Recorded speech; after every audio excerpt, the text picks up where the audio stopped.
चौकीदार दफादार का मुद्दा है। पिछले 23 जुलाई को हम लोगों ने एक बड़ा आंदोलन राज्य स्तरीय किया था, जिसमें पूरे बिहार से चौकीदार दफादार के लोग आए थे और अपनी मांगों को रख रहे थे कि उनके आश्रितों को नियुक्ति दी जाए जो पहले की भांति दिया जाता था।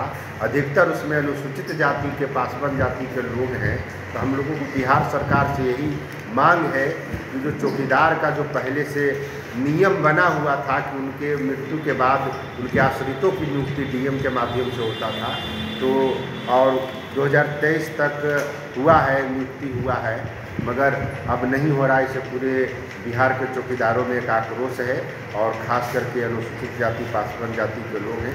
इस पर पिछले बार हम लोगों ने 23 जुलाई को आंदोलन किया था और कई नेता मंत्री, यहाँ तक कि विधानसभा में भी इस बात को रखा गया था माननीय सदस्य के द्वारा और केंद्रीय मंत्री भी इस बात को रखे थे।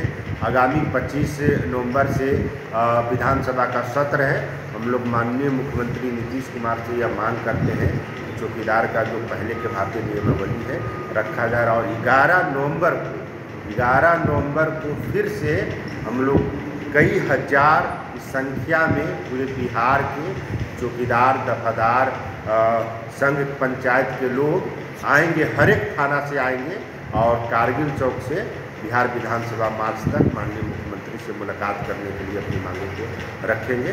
एक बहुत बड़ा आंदोलन होगा।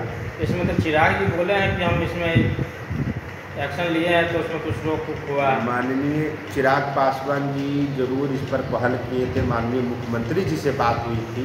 हमें ये ताज्जुब लग रहा है कि केंद्रीय मंत्री और एनडीए के सहयोगी होने के बावजूद भी और उसने इस मामले को मुख्यमंत्री से मिला, तब पर भी माननीय मुख्यमंत्री जी इस पर कोई संज्ञान नहीं लिए हैं। इससे हम लोग ये जानना चाहते हैं चिराग पासवान जी से भी, मुख्यमंत्री जी से भी, ये अगर कोई कार्रवाई नहीं हुई, इसीलिए हम लोग 11 तारीख को फिर से डॉक्टर संत सिंह हैं, रामविलास पासवान जी हैं और तमाम जो संगठन के लोग हैं मिल करके फिर से हम लोग आंदोलन का, उस समय भी हम लोगों को कई चौकीदार के साथियों को सर फट गया था, थाना में ले जाया गया था, तो हम लोग उससे डरने वाले नहीं हैं। फिर से एक बड़ा आंदोलन और तैयारी के साथ हम लोग 11 नवंबर को पटना के कारगिल चौक गांधी मैदान से बिहार विधानसभा तक मार्च करेंगे।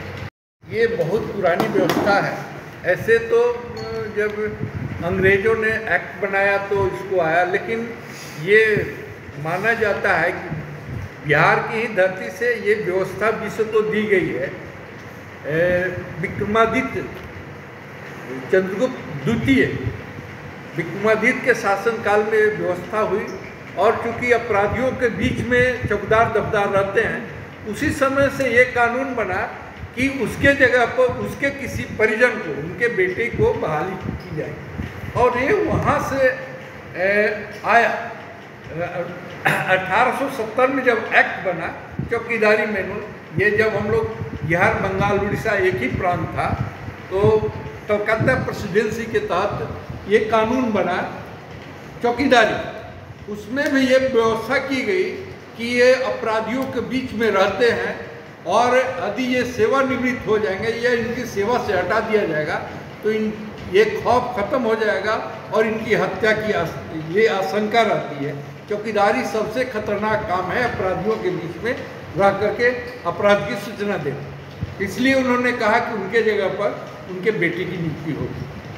और जब हम लोग को सरकारीकरण हुआ 90 में, 90 से सरकारीकरण हुआ, उस समय भी वो सरकार थी, उन्होंने 90 के पूर्व जो हमारी बहाली नहीं हुई थी और 90 के बाद जो नियुक्ति हुई थी, ये प्रावधान किया कि आश्रित की बहाली हो गई। ये 2003 में राजकुमार गुप्ता वर्सेस जज बिहार में ये पटना हाई कोर्ट ने कहा कि ये जो है सरकारी हो गए हैं तो ये अब नहीं चलेगा, संविधान के तहत नहीं चलेगा। फिर भी नीतीश जी की सरकार चली, चाहे वो बिहार की किसी भी, लालू जी की सरकार हो, नीतीश जी की सरकार हो, उन्होंने माना। नीतीश जी ने इस जजमेंट के बाद भी 14 में बिहार के अंदर संवर्ग नियमावली 14 बनाया, जिसके तहत हमारे आश्रित की बहाली होती और 23 तक हुई। Devmuni Paswan versus state of Bihar में ये 25/2/23 के निर्णय में ये फिर रोक लगा दिया गया। तो अभी हम लोग इसीलिए है कि अभी पिछले बार ये 23 जुलाई को हम लोगों ने भारी प्रदर्शन किया था। मैं अमर अनशन पर था और ये सरकार में भागीदार ये चिराग जी के प्रतिनिधि भी आए थे और जूस पिलाए और कहे कि आप लोगों का होगा। और मैं ऐसे तो जहाँ तक दिखाई पड़ता है कि चिराग जी ने भी सहयोग किया, लेकिन अभी हम लोग को कुछ दिखाई नहीं पड़ता है। अभी कुछ दिखाई नहीं पड़ता है, इसलिए हम लोगों ने तय किया है कि 11 नवंबर को फिर हम लोग कारगिल चौक से और मुख्यमंत्री तक से प्रदर्शन करेंगे। और मैं धन्यवाद देना चाहता हूं आपके माध्यम से ये और जो हमारे बगल में है द ग्रेट भीम आर्मी के अध्यक्ष अमर आज़ाद जी, ये दुसाध एकता मंच, बाबा चौहरमल ट्रस्ट, अखिल भारतीय परिसंघ, नेशनल स्टूडेंट और ईद के सभी नेताओं, सभी कार्यकर्ताओं को मैं धन्यवाद देना चाहता हूं कि जो 25 जुलाई को आंदोलन में हमारी संख्या कम थी, लेकिन ये लोग आगे बढ़ कर अभी समाज के लोग हमारे आंदोलन को आगे बढ़ा रहे हैं। इनके प्रति पंचायत आभार व्यक्त करती है। और अभी जो 11 नवंबर को हमारा ये प्रदर्शन होगा, उसमें मैं उम्मीद करता हूं कि इन लोगों की भागीदारी रहेगी, समाज के लोग आएंगे और ये हमारी जो समस्या है जो वर्षों से आ रही है, और इसको तो मैं मांग करता हूं कि ये जो सबसे पुरानी व्यवस्था है बिहार सरकार को, नीतीश जी को हेरिटेज जो होता है, इस सब व्यवस्था को हेरिटेज में रख देना चाहिए, क्योंकि विश्व में पहली बार ये व्यवस्था बिहार में लागू हुई और वो आ रहा।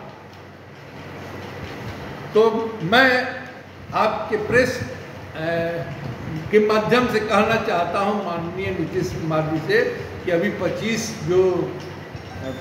नवंबर से जो सत्र चल रहा है उसमें अध्यादेश ला करके, और आपके माध्यम से मैं चिराग जी से भी निवेदन करूंगा कि आप भी सरकार में हैं और ये जो अगला सत्र है उसमें एक गरीब गुरबा का काम हो जाना चाहिए। अध्यादेश लाकर जो हमारे अस्तित्व की बहाली का प्रावधान है ये हो जाए।